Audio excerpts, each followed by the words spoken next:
जालन्यात LCBचा मोठा भंडाफोड, 6.72 लाखांचा अवैध दारू साठा जप्त. जालना जिल्ह्यात अवैध धंदे आणि बेकायदेशीर दारू वाहतुकीविरोधात सुरू असलेल्या मोहिमेत स्थानिक गुन्हे शाखेने LCB मोठी कारवाई करत 6,72,960 रुपयांचा मुद्देमाल जप्त केला आहे. या प्रकरणी रूपम वाईन्सच्या मालकासह एका व्यक्तीविरुद्ध गुन्हा दाखल करण्यात आला आहे. पोलीस अधीक्षक यांच्या मार्गदर्शनाखाली स्थानिक गुन्हे शाखेचे पोलीस निरीक्षक पंकज जाधव यांच्या आदेशानुसार मंगळवारी दिनांक 16 जून दुपारी 4:10 वाजेच्या सुमारास नवीन मुंढा परिसरातून एका लोडिंग वाहनाद्वारे अवैध दारूची वाहतूक होत असल्याची गोपनीय माहिती पोलिसांना मिळाली. माहितीच्या आधारे LCBच्या पथकाने मोतीबार समोर सापळा रचून संशयित पांढऱ्या रंगाचे महिंद्रा जीतो MH21BH 7559 हे वाहन अडवले.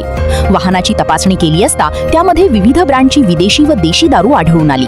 पोलिसांनी वाहनातून 5,22,960 रुपये किमतीचा विदेशी व देशी मद्यसाठा जप्त केला.